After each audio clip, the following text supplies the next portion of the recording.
Les saluda su amiga Carla Cornejo. Cada emisión los estaré acompañando en el Poder Judicial Es. El día de hoy, y como parte del marco del 10º aniversario de la implementación del nuevo sistema de justicia penal en el estado de Durango, vamos a estar hablando acerca de un tema que tiene gran relevancia, que se trata acerca de los derechos de la víctima o ofendido del delito, para lo cual damos la bienvenida al maestro Gabriel Arce Galindo, que es juez 18º de control y enjuiciamiento. Bienvenido, gracias, maestro. Buen día a todos ustedes, todos los televidentes. Bueno, pues hablando de la implementación del nuevo sistema de justicia penal aquí en el estado, vemos que este sistema es meramente garantista, es decir, que protege muchísimo más lo que viene siendo los derechos tanto de los imputados como de la víctima u ofendido del delito. Maestro Gabriel Arce, ¿nos puede decir cuál ha sido una leve historia de la transición que ha ocurrido sobre los derechos que tenía la víctima en lo que era conocido el viejo sistema al nuevo sistema de justicia penal? Bueno, pues efectivamente, como lo acaba de mencionar, doctora, en junio del 2008 entró en vigencia lo que se conoció como una reforma estructural en materia penal. Antes de la implementación o de esa reforma constitucional, el sistema o el proceso penal se regía bajo los principios de un proceso inquisitivo mixto. Es decir, era un procedimiento muy criticado, tenía sus bondades obviamente, pero se desarrollaba en el secreto, las partes no conocían nunca al juez, a veces por la carga de trabajo se redactaban o se diligenciaban los actos procesales por medio de diverso personal, incluso muchas veces por parte de los propios oficiales judiciales y no un secretario de acuerdos como generalmente se hacía. Obviamente que también este sistema tenía como consecuencia, derivado de su uso excesivo de la prisión preventiva, una saturación en las cárceles, lo cual fue también otro de los motivos que implicó precisamente llevar a cabo este cambio. Y máxime que se verificaba ya una tendencia internacional a cambiar los modelos inquisitivos mixtos de procesamiento hacia unos nuevos, que evidentemente se consagró en esa reforma de junio del 2008, o como usted bien lo menciona, estamos próximos a celebrar en este primer distrito judicial en el estado de Durango ya los 10 años de implementación del sistema de justicia penal. Pero en relación a las víctimas, pues es importante hacer esta breve reseña de por qué cambia, dado que en el sistema anterior, pues las víctimas u ofendidos no tenían ningún tipo de participación. Todo se hacía por conducto del agente del Ministerio Público, es decir, no podían opinar en el proceso, todo lo tenían que hacer en forma triangulada, y obviamente que eso generaba un resentimiento incluso social, en virtud de que pues, se sentía frustrada las personas que se cometían en su contra un hecho delictuoso por su nula intervención en el proceso. Como lo mencionó, doctora, con junio del 2008 cambia todo el esquema del proceso penal, y obviamente uno de los principios es el principio de igualdad entre las partes.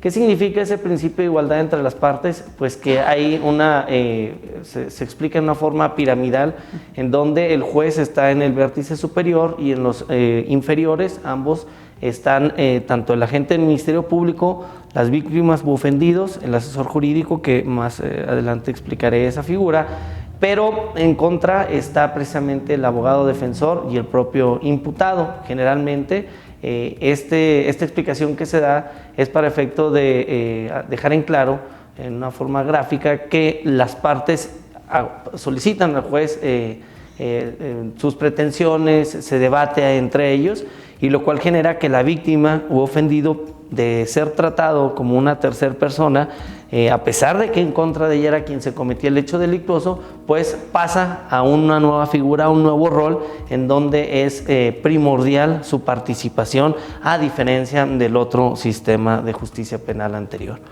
Es decir, la víctima ya forma parte del proceso, participa en el proceso, y antes no es que no se le diera tanta la importancia, sino que él se vea como una tercera persona, por decirlo así. Sí, generalmente en materia penal se entendía que los afectados con la comisión de un hecho delictuoso pues era la sociedad, mucho más allá que quien lo resentía propiamente. Sin embargo, como lo mencioné, un lineamiento de la Constitución en la reforma, pues fue directamente darle ese papel a la víctima, quien era a quien se le cometía el hecho delictuoso, quien se afectaba, si es víctima o ofendido, pero lo consagra una serie de derechos constitucionalmente a ese rango, en donde precisamente se le da el papel fundamental. Para que un asunto pueda concluir, tiene que al menos estar notificada la parte ofendida, la víctima, a diferencia del anterior, que no sabía en el proceso cómo concluía, qué pasaba, no tenía ni idea de lo que se desenvolvía durante el proceso. Pero ahora, con este nuevo sistema, pues el rol es esencial y principal. Maestro, existe, por decirlo así, un reclamo social. Estamos hablando que se trata de un sistema garantista, este nuevo sistema de justicia penal, pero dicen que este sistema se les da mayores derechos al imputado que a la víctima. ¿Qué me puede decir acerca de esto? Bueno, en relación a este tema, pues hay que dejarlo muy en claro, como lo referí con anterioridad, el hecho de estar ubicados en esa gráfica de la pirámide y en un mismo rango que la parte imputada, pues obviamente le consagra un número de derechos tanto al imputado como a la víctima u ofendido. Ello implica que aparentemente sí existe ese reclamo social en donde refieren que este sistema favorece los intereses de las personas que se ven involucradas en la comisión de un hecho delictuoso y que dónde quedan los derechos de las víctimas u ofendidos. Bueno, es necesario establecer que en este sistema la víctima u ofendido cuenta precisamente con los mismos derechos que la parte imputada o quien se ve involucrado en la comisión de ese hecho delictuoso. Es decir, si el papel es preponderante, obviamente que la propia ley le consagra o le otorga todas las herramientas a través de disposiciones legales, tanto a rango constitucional como en las leyes que de ahí derivan precisamente los códigos penales, procesales penales, en donde se le otorga un sinfín de número de derechos a la parte víctima u ofendido, y que obviamente dentro de ellos está el trascendental, que es precisamente la reparación del daño con la comisión del hecho delictuoso. Ese es, yo creo que es el gran cambio, en donde además de darle ese papel preponderante a la víctima ofendido, pues se obliga a la contraparte a que para llegar a cualquier negociación o poder obtener un beneficio, obviamente la parte imputada, obtener su libertad, concluir el proceso de una forma amigable, pues va relacionado con la reparación del daño y con la aceptación y voluntad de la víctima en muchos de los casos. Entonces, eso es un punto trascendental y de gran relevancia, en donde se consagran muchísimos derechos, como lo referí, la reparación del daño, a que se le notifique cualquier acto procesal que concluya el proceso, a que se le dé acceso directamente al expediente y sobre todo a que cuente con un profesionista de su parte. Es decir, antes el Ministerio Público representaba a la sociedad y a la propia víctima u ofendido. Ahora el Ministerio Público representa a la sociedad, es el encargado de la investigación y prosecución de los delitos. Sin embargo, la víctima debe contar, siempre que acuda, con un asesor jurídico. Ese asesor jurídico hace las veces como si tratara de un defensor público, público particular. Sin embargo, es requisito para la celebración de cualquier audiencia que si acude la víctima cuente con esta persona que la va a estar asesorando. ¿Por qué es importante esa circunstancia? Porque muchas de las ocasiones la estrategia o la teoría del caso del agente del Ministerio Público en la comisión de un hecho delictuoso pues dista mucho de las pretensiones de la víctima u ofendido, y si no se le dotara de esta persona llamada asesor jurídico que le ayuda precisamente a verificar y a velar porque se cumplan y todos y cada uno de los derechos que la ley le consagra, pues no se podría hacer. El asesor jurídico, para poner un ejemplo, algo que pueda variar, hemos tenido ocasiones en donde se habla de una privación ilegal de la libertad, en donde el Ministerio Público finca su teoría del caso sobre esa línea de investigación, y la parte ofendida o la víctima refieren, no, es que no es una privación de la libertad, sino estamos en la presencia de un secuestro, lo cual varía muchísimo, pero hay veces en que el debate también se da entre el agente del Ministerio Público y el asesor jurídico. Como lo refiero, en ese plano de igualdad, el debate o la contradicción se verifica de esa manera para que cada una de las partes pueda valer o hacer valer los derechos que para tal efecto le establece la ley de la materia. Pues vemos aquí la importancia, sobre todo el principio de igualdad de las partes, ¿verdad? Donde ahorita ya tiene un rol más fundamental tanto el Ministerio Público por el imputado como el defensor o asesor jurídico por parte de la víctima. Sí, y esta figura del asesor jurídico, pues existe aquí a nivel estatal una comisión de víctimas ofendidos del delito. Obviamente están consagrados derechos como viene siendo, además de la reparación del daño y contar con esa asesoría, pues tratamientos psicológicos, existen cuentas básicamente o fondos en donde con la comisión del hecho delictuoso todos esos dineros, todo el dinero, los valores que se recaben, obviamente pasan a ese fondo para atender a las víctimas del delito. ¿Por qué? Porque además de buscar por la reparación del daño, muchas veces existe un daño psicológico y es necesario que sea tratado dicha persona con especialistas que en su momento le ayuden a solventar esa circunstancia y ese daño o afectación en su mente que tuvo al verse afectado por la comisión de un hecho delictuoso. Vemos aquí que se trata de ver la reparación integral del daño para la víctima, integral en todo el sentido tanto monetaria como psicológica y todo lo que tenga que ver para su plena reinserción, ¿verdad?, del delito. Vamos a continuar hablando de este tema y más acerca de los derechos de las víctimas, pero primero vamos a un corte y enseguida volvemos. Bien, estamos de vuelta aquí con la presencia del maestro Gabriel Arce, recordándoles que estamos transmitiendo para usted en el canal 4.1 de televisión abierta, así como el 104 y 1104 de televisión por cable, o bien en www.tvlobo.com. Maestro Gabriel Arce, estamos hablando acerca de los derechos de las víctimas o ofendidos, pero ¿nos podría decir a quién se le considera una víctima o ofendido del delito? Ok, dentro del proceso se maneja lo que se conoce como sujetos procesales. En ese plano de igualdad del que hablamos con anterioridad, pues obviamente se encuentra para verificar el principio de contradicción, el debate, pues encontramos al juez, obviamente, al agente del Ministerio Público, al asesor jurídico, a la víctima u ofendido, así como al imputado y en su momento al defensor público particular que lo esté asistiendo en ese momento. ¿Por qué se hace ese desglose? Porque se verifica el rol trascendental que ya tiene la víctima en el proceso. Ahora bien, en relación a la pregunta que se está planteando relativo a quién es una víctima y quién es el ofendido, muchas veces confundimos estas palabras y hay una definición clara que la propia ley establece y en palabras claras, pues la víctima es quien resiente en su persona directamente el daño. Un ejemplo puede ser el delito de lesiones, el homicidio, donde se priva de la vida a la persona y a esa persona es donde se le denomina víctima. La parte ofendida es cuando se vulnera un derecho tutelado por la ley así, en cuanto a su patrimonio o indirectamente, por ejemplo en el delito de daños, en un choque automovilístico, pues obviamente existe una parte ofendida, siempre y cuando no haya lesiones, ¿verdad? Cuando se roban, un robo a casa habitación, pues la parte o el dueño de esa propiedad, pues viene siendo la parte ofendida, pero sí es muy diferente lo que se debe conocer como la víctima y como el ofendido. Y básicamente en eso radica la diferencia en cuándo se debe considerar uno de ellos. Cuando se resienta el daño directamente en su persona, estamos hablando de víctima. Cuando se resienta el daño, pero en nuestro patrimonio, en nuestro entorno, pues obviamente estamos hablando de parte ofendida. Esa es la diferencia y que obviamente está consagrado así por el Código Nacional de Procedimientos Penales, ¿verdad? Estamos viendo pues que la víctima es la que resiente directamente el daño y el ofendido es una tercera parte que también se ve afectado, pero no en su persona, no en su integridad.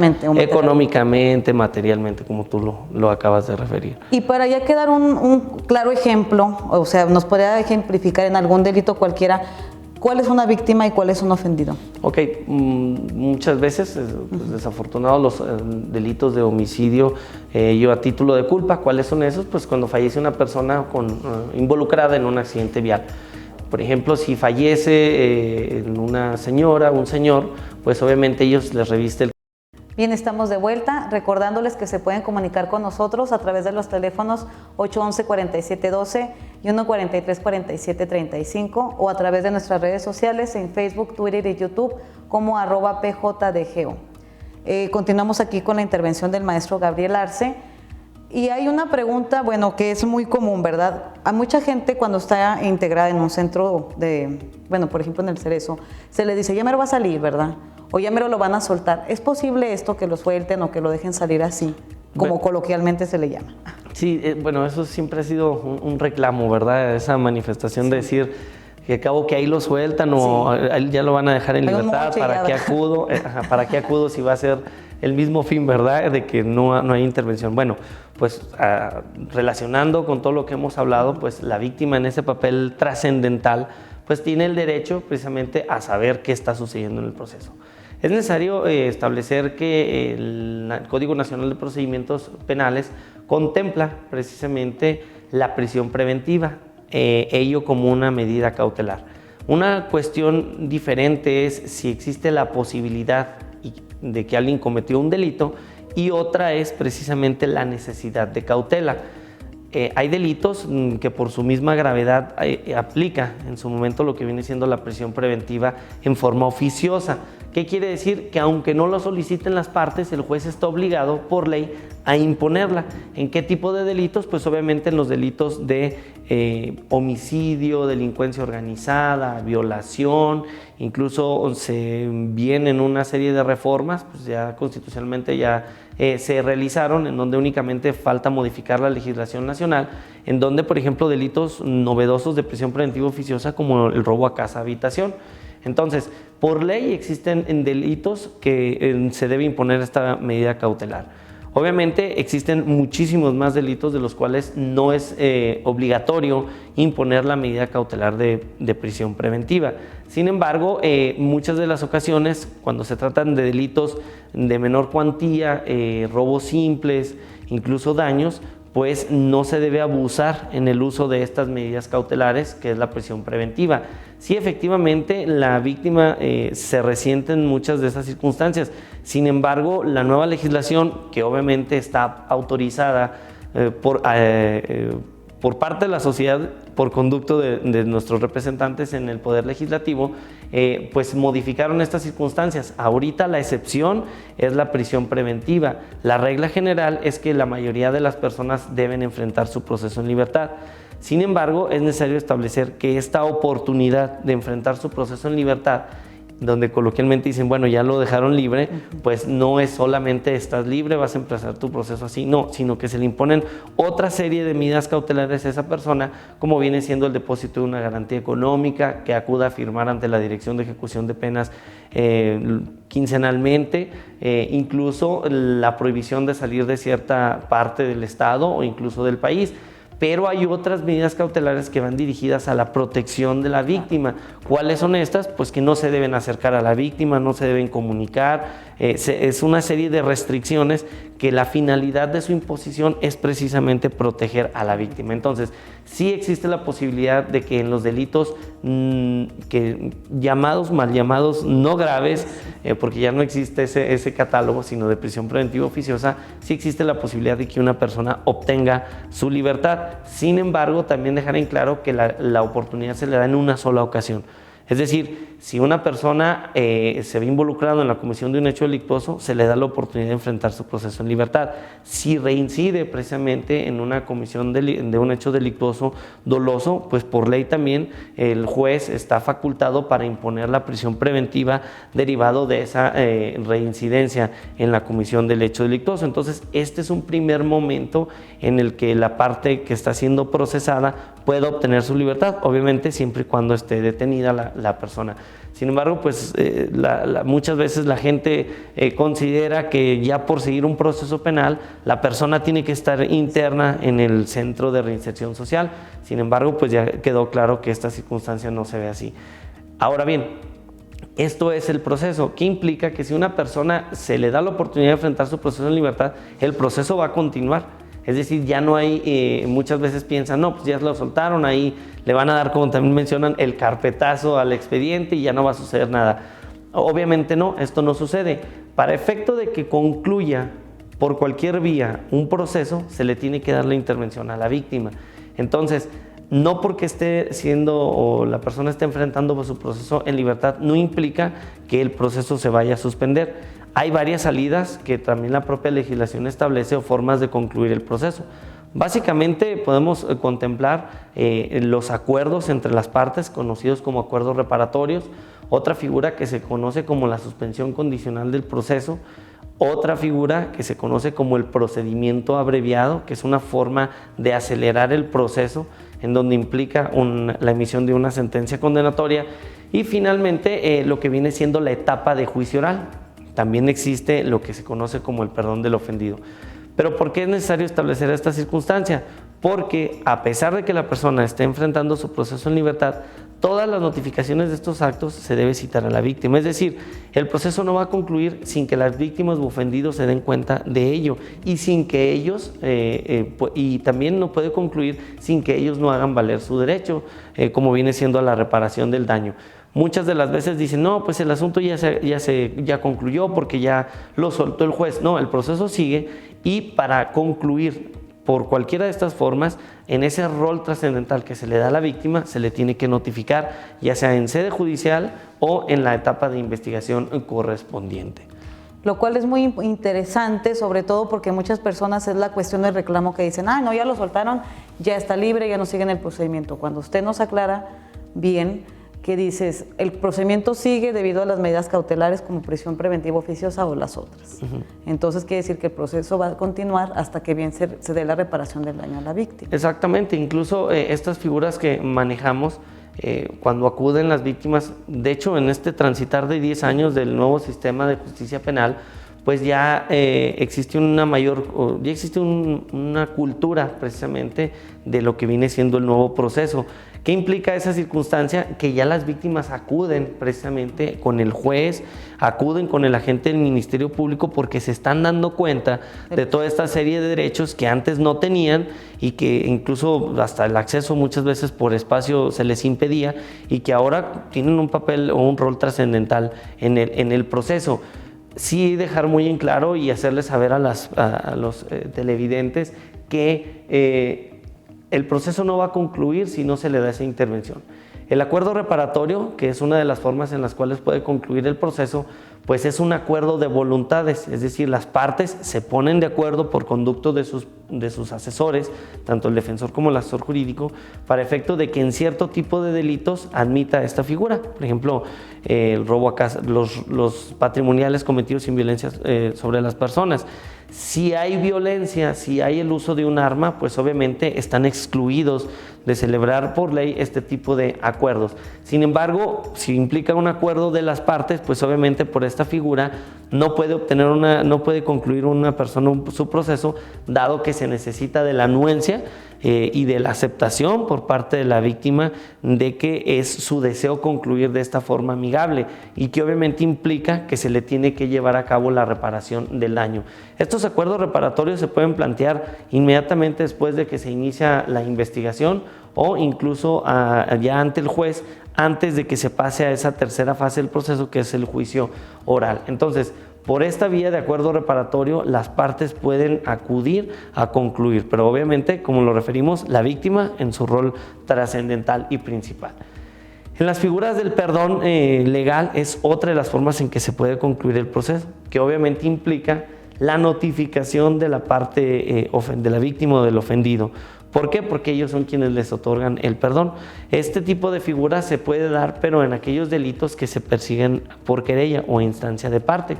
Hay delitos que se investigan en forma oficiosa, como viene siendo el robo, el homicidio, la violación, el secuestro, entre otros, y otros que debe existir una anuencia de investigación por parte de las víctimas u ofendidos. En este caso encontramos los delitos de fraude, abuso de confianza, los delitos de daños, de lesiones simples, como lo conocemos, en donde pues obviamente la víctima, si se le repara el daño, puede concluir el proceso otorgando el perdón legal a favor de su contraparte, lo cual implica nuevamente se acredita que la víctima acude directamente ante el juez en ese rol principal. Una de las figuras que también se refirieron con anterioridad viene siendo la suspensión del proceso. La suspensión del proceso implica un periodo donde las cosas se van a quedar como están, pues, como decimos, como los encantados, se van a quedar así estáticas y se va a suspender, generalmente son por 6 meses, que es lo mínimo, en donde el imputado puede ofrecer precisamente hacer uso de esta herramienta o de este mecanismo con la finalidad de que no se le sentencie, y es otra de las salidas amigables. En esta figura, para concederla, no es necesario que la víctima esté presente, es de las pocas que no lo exigen como requisito. Sin embargo, lo que sí se exige es que se les notifique y se les avise: vamos a tener una audiencia en donde se va a plantear una suspensión condicional del proceso, debes acudir a hacer valer tus derechos. Ya si ellos deciden no acudir, pues ya en su momento ya no va a ser un impedimento, porque se considera que no tiene un interés en el proceso y que en su momento pues la parte imputada puede hacer uso de estas herramientas para concluir su proceso en forma amigable. No para todos los delitos es procedente la suspensión condicional, obviamente son para ciertos delitos que no sean de tan grande impacto social. Sin embargo, una de las partes trascendentales es que se contemple un plan de reparación del daño. Todo lo que esté actualizado o probado mediante las pruebas correspondientes en el proceso, ya en la etapa de investigación o en el proceso penal, por concepto de reparación del daño, todo este plan lo debe solventar el imputado. Es decir, parte de esa obligación que constitucionalmente tiene el juez de hacer valer los derechos de la parte ofendida, pues es también exigirles precisamente que se lleve a cabo la reparación del daño. En esa reparación del daño, pues también se ve involucrado, ¿verdad?, y la víctima. Pues vemos lo interesante de estas salidas alternativas, o la conclusión anticipada del proceso, donde vemos que se siguen una serie de requisitos, pero sobre todo satisfaciendo la reparación del daño a la víctima. Vamos a continuar hablando sobre este tema, pero primero vamos a un corte y a continuación volvemos.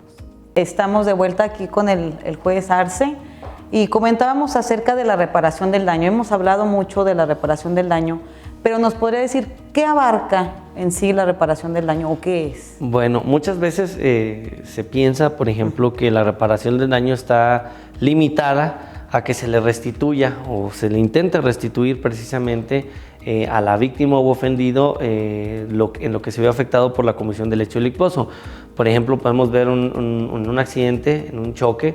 Obviamente la reparación del daño implica que el vehículo se deje o se deje en un estado como cuando estaba antes de que se cometiera el hecho delictuoso. Si hay un robo y los objetos no se recuperaron, pues obviamente el valor, la evaluación de estos objetos implica la reparación del daño. Sin embargo, la reparación del daño no siempre es en relación a lo material. Muchas veces también la propia legislación estatal contempla que la reparación del daño tiene que ser integral. O sea, no nada más es lo que me provocaste cuando cometiste el delito, sino todo lo que implica en el entorno. Muchas veces también hay daño psicológico, se requiere precisamente atención de un especialista, en donde ese especialista hay una tasa fijada para efecto de verificar si requiere 12 sesiones porque se ve afectado con la comisión del delito. Obviamente eso es parte de la reparación del daño, pero recientemente en vigía de no vulnerar esos derechos, pues hemos tenido ocasiones que ya por medios de impugnación nos obligan no solamente a la reparación del daño de los objetos, a los tratamientos psicológicos, sino ya se nos ha exigido que tasemos circunstancias que implican o que en las cuales la víctima se vio afectada con la comisión del hecho delictuoso, víctima o ofendido. Como un ejemplo, por ejemplo, hay personas que refieren: señor juez, he venido 15 veces a audiencia, he acudido a muchísimos actos procesales, he dejado de ganar en mi trabajo, incluso me despidieron porque pues, estaba al pendiente de mi asunto. Entonces, todo eso, todos esos gastos que se tuvo, todo ese dinero que perdió precisamente por atender su proceso va como parte de la reparación del daño. Incluso recientemente se nos ha fijado un criterio por la Sala Superior, es decir, por los magistrados de la Sala Colegiada C, que es la de juicios orales aquí en el primer distrito judicial, que incluso los taxis se pueden tasar, el pago de los taxis, el pago de lo que viene siendo los días que no se elaboró. Entonces, la reparación del daño no solamente tiene que constreñirse a esas circunstancias muy particulares, sino que tiene que tratarse de restituir en todo lo que se provocó con la comisión del hecho delictuoso. Y ya, pues, por ejemplo, el hecho de que se le garantice la reparación del daño, el pago para lo que las personas pues les representa un detrimento en su economía, pues también tenemos nosotros que velar por respetar esos intereses que constitucionalmente tienen consagrados, ¿verdad? Pues qué interesante. Bueno, supongamos, por ejemplo, en el caso de un accidente de tránsito. A mí me chocan, mi vehículo es, no sé, pérdida total, aparte tú te quedas, no sé, con esguince cervical. En ese caso, por ejemplo, la reparación del daño sería primero que paguen mi vehículo, en las condiciones en las que yo lo tenía antes del choque. Segundo, asegurar mis gastos médicos integrales.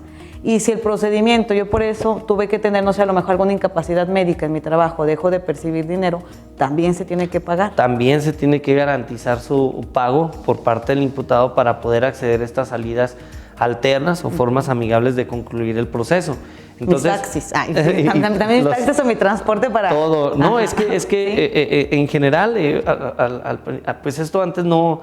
Pues era increíble que lo pudiéramos nosotros concretar, ¿verdad? Sin embargo, pues la normatividad actual nos da esa posibilidad de poder incluir todos estos pequeños detalles que probablemente para uno pasan desapercibidos, pero para las personas que les afecta, a las víctimas o ofendidos, pues para ellos representa algo muy importante y nosotros tenemos la obligación de ayudarles para que se concrete y que se les repare ese daño. Entonces, como lo referí, pues el derecho que está inherente constitucionalmente a la reparación del daño afecta en todas estas etapas del procedimiento. Obviamente que también se tienen que justificar o tener un material probatorio que sustente el dicho. Por ejemplo, en el caso de los vehículos que se ven involucrados en un choque, pues se hace una evaluación de esos daños. Muchas veces la evaluación que realiza el agente del Ministerio Público por conducto del Departamento de Servicios Periciales, pues no satisface los intereses de la víctima. Sin embargo, si no acuden a ingresar esos datos de prueba o esas pruebas, por ejemplo, ellos pueden hacer una evaluación generalmente en la agencia, que el costo es distinto a lo que se tiene en la carpeta de investigación, pues nosotros tenemos que respetarle su derecho y decir, bueno, vamos a ver qué peritaje tiene mayor trascendencia en el proceso y obviamente nosotros accedemos a este tipo de herramientas. ¿Para qué? Para satisfacer esos intereses de la víctima. La atención médica, pagos de hospital, de medicinas, de tratamiento, todo tiene que obviamente tener un antecedente con las facturas correspondientes, se ingresan a la carpeta de investigación y el juez tiene la obligación de hacer valer esos datos de prueba. ¿Para qué? Para que a la víctima se le repare el daño en su totalidad. Entonces, tiene que existir un papel mucho más activo de la víctima para poder hacer valer esos derechos. Muchas veces pues nunca acuden ni con el agente del Ministerio Público ni al proceso, se desentienden, sin embargo pues se tiene que sentenciar a la persona, dado que el proceso tiene que concluir. Y luego viene el reclamo, ¿verdad? Es que no avisaron, no sabía que tenía que venir. Bueno, pues parte de esta socialización que se está haciendo el nuevo sistema va enfocado a eso, ¿verdad? Y que como lo referí con antelación, pues las víctimas ya han acudido más al proceso, ya tienen un rol preponderante y poco a poco la sociedad se va dando cuenta de esta circunstancia y acuden directamente a hablar con el juez, obviamente en presencia de las demás partes, para plantear sus pretensiones.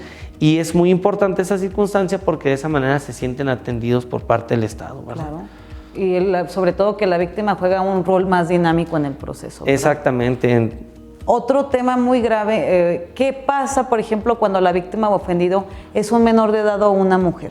Bueno, aquí obviamente que ya hay derechos especializados, por decirlo de una manera, y enfocados a estos sectores vulnerables, ¿verdad?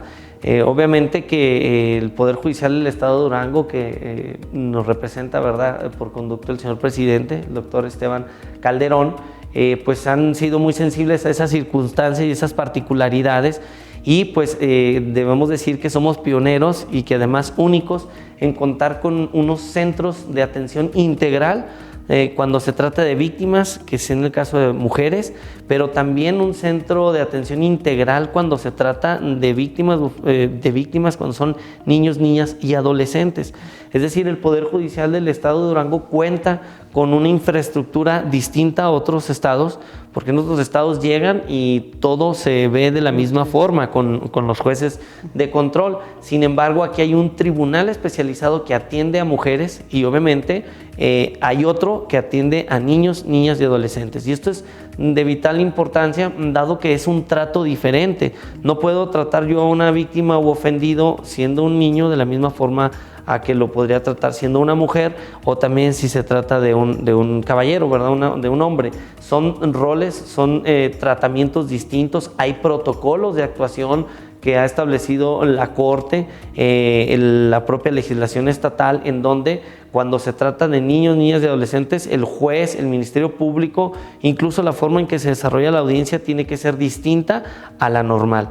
Entonces, obviamente que esto implica, por decir algún plus en la impartición de justicia, pues está dando una atención especializada a estos grupos, pues desafortunadamente vulnerables, dado que pues es de explorado conocimiento por todos, pues el incremento en la violencia contra la mujer y en su momento pues la intervención de menores de edad, tanto en hechos delitos como imputados, como también como víctimas de la comisión de un delito.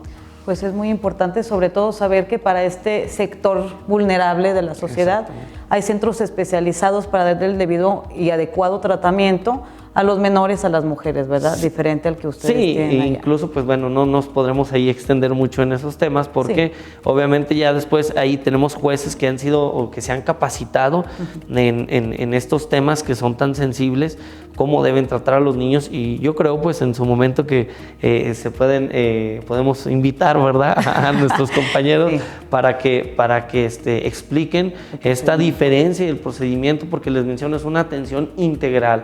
El Centro de Justicia que atiende a las mujeres pues cuenta incluso con departamentos, con estilistas, con todo este tipo de particularidades para que las víctimas se intente sacar de ese dolor con el que cuentan y tratarlas de sacar adelante. ¿Para qué? Para que ya puedan acudir ante el juez a hacer valer sus intereses. Por eso mencionábamos que es un trato integral, o sea, no solamente trabajo en repararte el daño, sino en que tú no estés afectado con la comisión del delito. Bueno, y volviendo a nuestras víctimas, no sé qué, volviendo a nuestras víctimas, por decirlo así, a las que ustedes ven, por ejemplo, ya en la etapa de juicio oral, que es la última, el rol que tiene la víctima debe ser un poquito más activo. ¿Qué pasa, por ejemplo, si yo estoy a un lado de mi asesor jurídico, por decirlo así, él está hablando y yo no estoy de acuerdo con él? ¿Yo puedo hablar como víctima o qué pasa ahí? La etapa de juicio oral es muy importante referir que es la última de un proceso. Pero en esta etapa la conocen jueces, puede ser un tribunal integrado por 3 jueces o un tribunal unitario por un solo juez, que son jueces de enjuiciamiento. Estos jueces de enjuiciamiento implica que no conocen el proceso, no conocen absolutamente nada del proceso. Entonces, cuando llega a esa etapa, se le debe plantear nuevamente las pretensiones de todas las partes. Y obviamente que la víctima ahí va a hacer valer sus derechos. En la pregunta en concreto que me refieres, si el juez se percata de que el asesor jurídico no está de acuerdo, o que la víctima está inquieta o no está conforme con cierta circunstancia, pues obviamente el juez tiene que intervenir y designarle un asesor jurídico que atienda sus pretensiones, ¿verdad? Darle, por decirlo así, el uso de la voz. Exactamente. Pues es un tema muy importante, muy interesante, maestro Arce, prácticamente se nos acaba el tiempo. Algo más así muy concretamente de lo que nos puede usted referir sobre el tema antes de concluir. No, pues extender a la sociedad, ¿verdad? Pues la invitación a que acudan precisamente a las salas de juicio orales, a que es público, cualquier persona puede entrar previo registro para que conozcan lo que sucede, conozcan cómo se imparte justicia, y que obviamente el Poder Judicial, representado por nuestro señor presidente, el doctor Esteban Calderón, pues siempre hemos estado en la mejor disposición de explicar desde estudiantes hasta la sociedad en general. Pues muchísimas gracias por su intervención. Antes de irnos vamos a ver un video acerca de dónde se encuentra ubicado el Centro de Justicia Alternativa, así como los servicios que ofrece. El Poder Judicial del Estado de Durango pone a su disposición los mecanismos alternos de solución de conflictos del orden civil, mercantil, familiar y penal. Acérquese al Centro Estatal de Justicia Alternativa CEJA en su nueva dirección, donde personal especializado le atenderá. Nuestros servicios son gratuitos. En el Poder Judicial estamos para servirle. Agradecemos mucho la intervención del maestro Gabriel Arce Galindo, juez 18º de Control y Enjuiciamiento. Hemos llegado al término de esta emisión, solamente recordando que el Poder Judicial es justicia humana para usted. Muchísimas gracias.